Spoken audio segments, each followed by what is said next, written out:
ഗൗരിയുടെ വാക്കുകൾ കേട്ട് വാർഡ്രോബിൽ നിന്നും ഡ്രസ്സ് എടുക്കുന്നതിനിടയിൽ അവന്റെ ചുണ്ടിൽ ഒരു പുഞ്ചിരി വിരിഞ്ഞു. ഗൗരിക്ക് സത്യം മനസ്സിലായല്ലോ എന്ന തിരിച്ചറിവ് അവന് വലിയ ആശ്വാസം നൽകി. അവന്റെ ഉള്ളിൽ ഗൗരിയോട് ഒരു സ്നേഹവും വാത്സല്യവും തോന്നി. കാർത്തിക് ഒരു ഡ്രസ്സ് എടുത്ത് ഗൗരിയുടെ അടുത്തേക്ക് തിരിഞ്ഞു നിന്നു. സാരമില്ല ഗൗരി, എല്ലാം മനസ്സിലായല്ലോ. ഇനിയും ഇതിന്റെ പേരിൽ വിഷമിക്കേണ്ടതില്ല. ഇത്രയും പറഞ്ഞ് അവൻ ഡ്രസ്സ് എടുത്ത് ഡ്രസ്സിംഗ് ഏരിയയിലേക്ക് നടന്നു.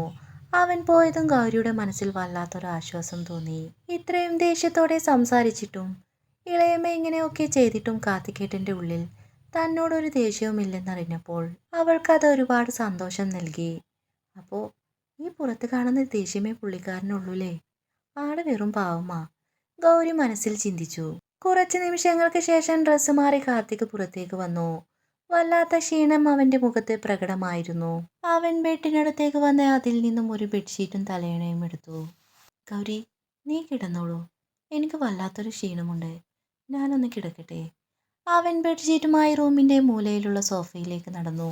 അത് കണ്ടതും ഗൗരിക്ക് മനസ്സിൽ ഒരു സങ്കടം തോന്നി. കാർത്തികേട്ടാ, വേണ്ട, ബെഡിൽ കിടന്നോളൂ, ക്ഷീണമല്ലേ, ഇവിടെ സോഫയിൽ ഞാൻ കിടന്നോളാം. കാർത്തിക് അത് കേട്ടതും അവിടെ തന്നെ ഒന്ന് നിന്നു. അവൻ ഗൗരിയെ നോക്കി ചെറുതായി ഒന്ന് ചിരിച്ചു. ഏയ് വേണ്ട ഗൗരി, നീ ബെഡിൽ കിടന്നോ, ഞാൻ ഇവിടെ തന്നെ കിടന്നോളാം. അതും പറഞ്ഞവൻ സോഫയിൽ പോയി ബെഡ്ഷീറ്റൊക്കെ വിരിച്ച് കിടന്നു. ഗൗരി കട്ടിലിൽ പോയി കുറച്ചു നേരം അവൻ കിടക്കുന്നത് നോക്കി നിന്നു. അവന്റെ ആ നിഷ്കളങ്കമായ മുഖം അവളിൽ ഒരു സന്തോഷം നിറച്ചു. അവന്റെ ആ പുഞ്ചിരിയും പെരുമാറ്റവും ഓർക്കുമ്പോൾ ഗൗരിയുടെ മനസ്സിൽ അവനോട് എന്തെന്നില്ലാത്ത ബഹുമാനം തോന്നി. അവളും മെല്ലെ മയക്കത്തിലേക്ക് പോയി. രാവിലെ സൂര്യപ്രകാശം മുറിയിലേക്ക് അരിച്ചിറങ്ങി. സോഫയിൽ കാർത്തിക് നല്ല ഉറക്കത്തിലായിരുന്നു. ബെഡിൽ നിന്ന് മെല്ലെ എഴുന്നേറ്റ ഗൗരി അവനെ നോക്കി. ഉറങ്ങിക്കോട്ടെ, വിളിച്ചു ബുദ്ധിമുട്ടിക്കേണ്ട എന്ന് കരുതി അവൾ ഒച്ചയുണ്ടാക്കാതെ എഴുന്നേറ്റു. ഫ്രഷായി ഡ്രസ്സൊക്കെ മാറി അവൾ നേരെ താഴേക്ക് ഇറങ്ങി. വീട് അപ്പോഴും ഉണർന്നിട്ടില്ലായിരുന്നു. അടുക്കളയിലെ ചെറിയ ശബ്ദങ്ങൾ ഒഴിച്ചാൽ താഴെ എല്ലാം നിശബ്ദം. ഗൗരി നേരെ പൂജാമുറിയിലേക്ക് ചെന്നു. വിളക്ക് തെളിയിച്ച് കണ്ണടച്ച് പ്രാർത്ഥിക്കുമ്പോൾ അവളുടെ മനസ്സിൽ കാർത്തികിന്റെ മുഖമായിരുന്നു. ഇന്നലെ രാത്രിയിലെ ആ പുഞ്ചിരിയും അവളോട് പറഞ്ഞ വാക്കുമൊക്കെ അവൾ ഓർത്തു. പ്രാർത്ഥന കഴിഞ്ഞ് കണ്ണു തുറന്ന ഗൗരി നേരെ ശാരദാമ്മയുടെ മുറിയിലേക്ക് നടന്നു. വാതിൽ മെല്ലെ തുറന്ന് അകത്തേക്ക് നോക്കി. ശാരദാമ്മ നല്ല ഉറക്കത്തിലാണ്. ശാരദാമ്മയെ കണ്ടതും അവളുടെ മുഖത്ത് വാത്സല്യത്തോടെയുള്ള ചിരി വിരിഞ്ഞു. അവരുടെ മുഖത്തേക്ക് നോക്കി അല്പനേരം നിന്ന ശേഷം ഗൗരി ഡോർ ശബ്ദമുണ്ടാക്കാതെ അടച്ചുകൊണ്ട് നേരെ അടുക്കളയിലേക്ക് നടന്നു. അടുക്കളയിൽ കല്യാണിയമ്മ പ്രഭാത ഭക്ഷണത്തിനുള്ള തിരക്കിലായിരുന്നു. കല്യാണിയമ്മേ എന്ന് വിളിച്ചുകൊണ്ട് അവൾ അകത്തേക്ക് കയറി. ഗൗരിയുടെ ശബ്ദം കേട്ട് കല്യാണിയമ്മ തിരിഞ്ഞു നോക്കി. എന്താ മോളെ ഗൗരി, നേരത്തെ എഴുന്നേറ്റല്ലോ, കാർത്തിക് മോൻ ഉണർന്നോ? ഇല്ല കല്യാണിയമ്മേ, കാർത്തികേട്ടൻ നല്ല ഉറക്കത്തിലാ, കുറച്ചു നേരം കൂടി കിടന്നോട്ടെ കരുതി ഞാൻ വിളിച്ചില്ല. അത് നന്നായി മോളെ, എന്തായാലും പലഹാരങ്ങളൊക്കെ ആവട്ടെ, കുറച്ചു നേരം കൂടി മോൻ കിടക്കട്ടെ. ഇന്നലെ ഒരുപാട് വൈകിയല്ലേ കിടന്നത്, അതിൻ്റെ ഉറക്കക്ഷീണം കാണും. അടുക്കളയിൽ ഗ്യാസ് സ്റ്റൗവിൽ ചായ തിളക്കുന്ന ശബ്ദം കേൾക്കാം. കല്യാണിയമ്മ ചായ അരിച്ചെടുക്കുമ്പോൾ ഗൗരി ദോശക്കുള്ള മാവ് കലക്കുകയായിരുന്നു. അടുക്കളയിലെ ജനാലയിലൂടെ നേരം പുലർന്നതിൻ്റെ വെളിച്ചം ഉള്ളിലേക്ക് വീഴുന്നുണ്ട്. പുറത്തെ കിളികൾ ചിലക്കുന്നതും ദൂരെ എവിടെയോ അയൽ വീട്ടിലെ പശു അമറുന്നതും വ്യക്തമായി കേൾക്കാം. കല്യാണിയമ്മ ദോശക്കുള്ള തേങ്ങാ ചമ്മന്തി ഉണ്ടാക്കുന്ന തിരക്കിലാണ്. അവർ ഗൗരിയെ നോക്കി ഒന്ന് ചിരിച്ചു. മോളെ ഗൗരി, കാർത്തികിന് പണ്ടേ ദോശക്കൊപ്പം കുറച്ച് തേങ്ങാ ചമ്മന്തി ഉണ്ടെങ്കിൽ പിന്നെ വേറെ ഒന്നും വേണ്ട. എത്ര തിരക്കുണ്ടെങ്കിലും അവൻ ദോശയും തേങ്ങാ ചമ്മന്തിയും ഉണ്ടെങ്കിൽ സമയത്ത് ഭക്ഷണം കഴിക്കും. അവന് കുഞ്ഞായിരിക്കുമ്പോൾ വന്നു തുടങ്ങിയതാ ഞാനിവിടെ. കുട്ടിക്കാലത്ത് അവന് എന്തെങ്കിലും വിഷമം വന്നാൽ നേരെ വരുന്നത് എൻ്റെ അടുത്താണ്. മുഖം വാടിയിരിക്കുന്നത് കണ്ടാൽ തന്നെ എനിക്കറിയാം ഇന്നും കുറേ പരാതിയുണ്ടെന്ന്. കല്യാണിയമ്മ ഒന്ന് ചിരിച്ചു. പരാതികളൊക്കെ പറഞ്ഞ ശേഷം എൻ്റെ മടിയിൽ തലവെച്ച് കിടക്കും. കുറേ നേരം കിടന്ന ശേഷം സങ്കടം മാറുമ്പോൾ എനിക്കൊരു ഉമ്മയും തന്ന് എഴുന്നേറ്റ് പോകും. കല്യാണിയമ്മയോടുള്ള വാക്കുകൾ കേൾക്കുമ്പോൾ ഗൗരി ദോശക്കല്ലിലെ തവി പതുക്കെ ചലിപ്പിച്ചു. അവരുടെ കണ്ണുകളിൽ കാർത്തികേട്ടനോടുള്ള വാത്സല്യം നിറഞ്ഞു നിൽക്കുന്നത് കണ്ടപ്പോൾ ഗൗരിക്ക് ഒരു തരം സമാധാനം തോന്നി. അവൻ്റെ മനസ്സിൽ ദേഷ്യം അധികകാലം ഉണ്ടാകില്ല ഗൗരി. പുറമേ കടുപ്പമാണെന്ന് തോന്നുമെങ്കിലും ഉള്ളിലൊരു പാവമാണ് അവൻ. ആരെയും വേദനിപ്പിക്കാൻ അവൻ ആഗ്രഹിക്കില്ല. കല്യാണിയമ്മ കാർത്തികിനെ കുറിച്ച് പറയുന്നത് കേട്ട് ഗൗരിക്ക് മറുപടി പറയാൻ വാക്കുകൾ കിട്ടിയില്ല. അവൾ തലകുനിച്ച് ദോശയിൽ ശ്രദ്ധിച്ചു. അവളുടെ മനസ്സപ്പോൾ ഏറെ ദൂരെ എവിടെയോ ആയിരുന്നു. അമ്മയുടെ കൈപുണ്യമുള്ള ഭക്ഷണത്തിൻ്റെ മണവും അച്ഛൻ അരികിലിരുന്ന് വിശേഷങ്ങൾ ചോദിക്കുന്നതും ആ പഴയ വീടിൻ്റെ ഉമ്മറത്തളവും അവളുടെ ഓർമ്മകളിൽ തെളിഞ്ഞു വന്നു. ആ സന്തോഷം നിറഞ്ഞ ദിവസങ്ങളിലെല്ലാം അമ്മയുടെ ചിരിയും അച്ഛൻ്റെ സാമീപ്യവും ഉണ്ടായിരുന്നു. ഇന്ന് അതൊന്നുമില്ലാതെ താൻ മറ്റൊരു വീട്ടിൽ മറ്റൊരു ജീവിതത്തിലേക്ക് ചുവടുവെച്ചപ്പോൾ അവളുടെ ഉള്ളിൽ ചെറിയൊരു വിങ്ങൽ ഉയർന്നു. ദോശ ചുടുന്നതിനിടയിൽ അവളുടെ കണ്ണുകളിൽ പെട്ടെന്ന് നനവ് പടരുന്നത് കല്യാണിയമ്മ ശ്രദ്ധിച്ചു. കല്യാണിയമ്മ വേഗം അടുത്തെത്തി ഗൗരിയുടെ മുഖത്തേക്ക് നോക്കി. എന്താ മോളെ, എന്തു പറ്റി?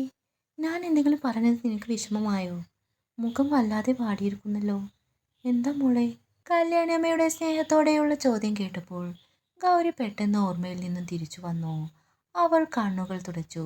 ഒന്നുമില്ല കല്യാണിയമ്മേ, പെട്ടെന്ന് അച്ഛനെയും അമ്മയെയും ഓർത്തുപോയതാണ്. അമ്മ മരിച്ചതോടെയാണ് എൻ്റെ ജീവിതം പാടെ മാറിപ്പോയത്. അമ്മ ഉള്ളപ്പോൾ വീടൊരു സ്വർഗമായിരുന്നു. പക്ഷേ ആ വിയോഗം എനിക്കെല്ലാം നഷ്ടപ്പെടുത്തിയതുപോലെയാണ് തോന്നിയത്.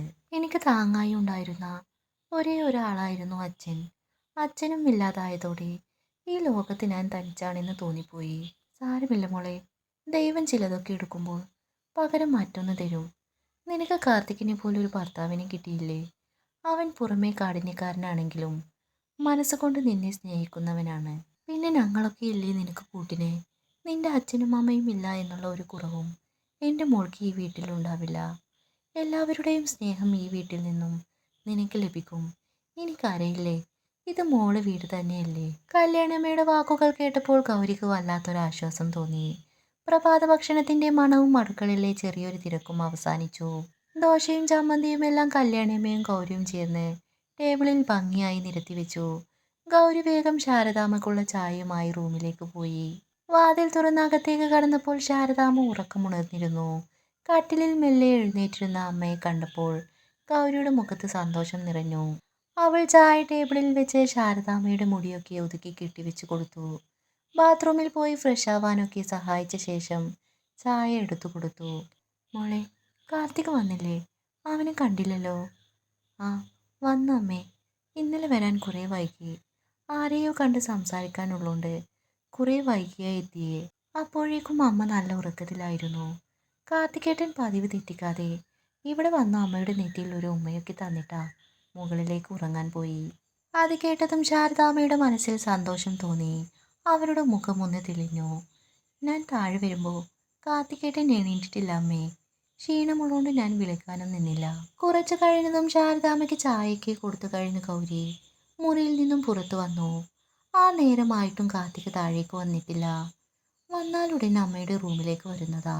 ഇതിപ്പോ എന്താ ഇത്ര നേരമായിട്ടും ഉറക്കം എണീറ്റ് വരാത്തത്? അവളുടെ ഉള്ളിലെ ആദി പടർന്നു. മനസ്സ് വല്ലാതെ പിടയുന്നത് അവൾക്ക് നിയന്ത്രിക്കാനായില്ല. അവൾ വേഗം മുകളിലേക്കുള്ള പടികൾ കയറി റൂമിലേക്ക് നടന്നു. റൂമിലെത്തിയ ഉടനെ അവൾ വാതിൽ തുറന്നു നോക്കി. മുറിയിൽ സൂര്യപ്രകാശം നിറഞ്ഞിട്ടുണ്ടെങ്കിലും കാർത്തിക് അപ്പോഴും താൻ കണ്ട അതേ സ്ഥാനത്ത് സോഫയിൽ ചുരുണ്ടു കിടക്കുകയാണ്. ഒരു അനക്കവുമില്ല. ഗൗരിയുടെ ഉള്ളിൽ ഭയം നിറഞ്ഞു. അവൾ അവനരികിലേക്ക് ഓടിച്ചെന്നു. കാർത്തികേട്ടാ, കാർത്തികേട്ടാ! അവൾ അവന്റെ തോളിൽ പിടിച്ചു കുലുക്കിക്കൊണ്ട് വിളിച്ചു. ഒരു മറുപടിയുമില്ല. അവൻ ഒട്ടും അനങ്ങുന്നുമില്ല. വീണ്ടും ഉറക്കെ അവന്റെ പേര് വിളിച്ചുകൊണ്ട് അവൾ അവന്റെ നെറ്റിയിൽ കൈവച്ചു. ഗൗരിയുടെ കൈ വിറച്ചുപോയി. നെറ്റിയിലെ തീപ്പൊള്ളുന്ന ചൂട് അവളുടെ കൈക്കുള്ളിലേക്ക് പടർന്നു. അവൻ വിറക്കുകയായിരുന്നു. കഠിനമായ പനി അവനെ പൂർണ്ണമായും തളർത്തിയിരിക്കുന്നു. കാർത്തികേട്ടാ, ഒന്ന് കണ്ണു തുറക്കൂ! അവൾ ആകെ പേടിച്ചു വിളിച്ചു. അവൻ പതിയെ ഒന്ന് നിരങ്ങി. പക്ഷേ കണ്ണുകൾ തുറക്കാൻ പോലുമുള്ള കരുത്തില്ലാതെ അവൻ വല്ലാതെ ബുദ്ധിമുട്ടുന്നുണ്ടായിരുന്നു. അവളുടെ നെഞ്ചു പൊട്ടുന്നത് പോലെ തോന്നി. ഇന്നലെ രാത്രി നല്ല ക്ഷീണം കൊണ്ട് കിടന്നതാണെന്ന് കരുതിയ അവൾക്ക് കാര്യങ്ങൾ ഇത്രയും വഷളാണെന്ന് തിരിച്ചറിഞ്ഞപ്പോൾ അവൾ പകച്ചുപോയി. എന്ത് ചെയ്യണമെന്നറിയാതെ അവൾ വിറക്കുന്ന കൈകളോടെ കാർത്തികിന്റെ മുഖത്തേക്ക് നോക്കി നിന്നു. അവൾ വേഗം റൂമിലെ ബാത്റൂമിലേക്ക് ചെന്നു. ഒരു ചെറിയ പാത്രത്തിൽ തണുത്ത വെള്ളം നിറച്ച് അലമാരയിൽ നിന്ന് ഒരു ടവലും എടുത്ത് അവൾ തിരികെ സോഫയ്ക്കരികിലേക്ക് വന്നു. കാർത്തിക് അപ്പോഴും ബോധമില്ലാതെ പനിയുടെ കാഠിന്യത്തിൽ ചുരുണ്ടുകൂടി കിടക്കുകയാണ്. ഇടയ്ക്കിടെ അവനൊരു പിടച്ചിൽ അനുഭവപ്പെടുന്നുണ്ട്. ഗൗരി വളരെ ശ്രദ്ധയോടെ ടവൽ വെള്ളത്തിൽ മുക്കി അധികമുള്ള വെള്ളം പിഴിഞ്ഞു കളഞ്ഞു. എന്നിട്ട് അത് മടക്കി അവന്റെ നെറ്റിയിൽ വെച്ചു. ആ തണുപ്പ് ചെന്നതും കാർത്തിക് അറിയാതെ ഒന്ന് ഞെരങ്ങി. ഗൗരി സാവധാനം അവന്റെ നെറ്റിയിൽ ആ ടവൽ വെച്ചുകൊണ്ട് തന്നെ അവനെ നോക്കിയിരുന്നു. ഓരോ മിനിറ്റിലും ആ ടവലിലെ വെള്ളം ചൂടാകുന്നത് അവൾക്ക് മനസ്സിലാകുന്നുണ്ടായിരുന്നു. അവൾ വീണ്ടും അത് വെള്ളത്തിൽ മുക്കി പിഴിഞ്ഞ് അവന്റെ നെറ്റിയിൽ വെച്ചു. കാർത്തികേട്ടാ, ഒന്ന് കണ്ണു തുറക്കൂ. അവളുടെ സ്വരത്തിൽ വല്ലാത്തൊരു ആകുലത ഉണ്ടായിരുന്നു. തണുത്ത ടവൽ നെറ്റിയിൽ വെക്കുമ്പോൾ അവന്റെ മുഖത്തെ ആ പിടച്ചിലിൽ മാറുന്നത് ഗൗരി ശ്രദ്ധിക്കുന്നുണ്ടായിരുന്നു. പനിയിൽ തളർന്നു കിടക്കുന്ന അവനെ നോക്കുമ്പോൾ അവളിൽ അറിയാതെ തന്നെ ഒരു കരുതൽ നിറഞ്ഞു വന്നു. വീണ്ടും ആവർത്തിച്ച് നനച്ചു കൊടുക്കുന്നതിനിടയിൽ പെട്ടെന്ന് കാർത്തിക്കിന്റെ കൈ വന്ന് ഗൗരിയുടെ കൈത്തണ്ടയിൽ മുറുകെ പിടിച്ചു. അവൾ പെട്ടെന്ന് അമ്പരന്നു പോയി. അവൾ ഒന്ന് പിടഞ്ഞ് എഴുന്നേൽക്കാൻ ശ്രമിച്ചെങ്കിലും അവന്റെ പിടിക്ക് വല്ലാത്ത ബലമുണ്ടായിരുന്നു. അവൻ അവളെ വിടാതെ മുറുകെ പിടിച്ചിരിക്കുകയാണ്. അവൻ കണ്ണുകൾ പകുതി അടച്ച് തളർന്ന സ്വരത്തിൽ എന്തോ പറയാൻ ശ്രമിക്കുന്നത് പോലെ അവളെ തന്നോട് ചേർത്ത് മെല്ലെ വലിച്ചു. ഗൗരി ആ പിടുത്തത്തിൽ പെട്ടുപോയി. അവന്റെ നെഞ്ചിലേക്ക് മുഖം അമർന്നു പോയ നിമിഷം അവന്റെ വിറക്കുന്ന ശ്വാസം അവളിൽ അലയടിച്ചു. പേടിയും ആകാംക്ഷയും നിറഞ്ഞ ആ നിമിഷത്തിൽ ഗൗരി അനങ്ങാൻ പോലും കഴിയാതെ സ്തംഭിച്ചു നിന്നുപോയി.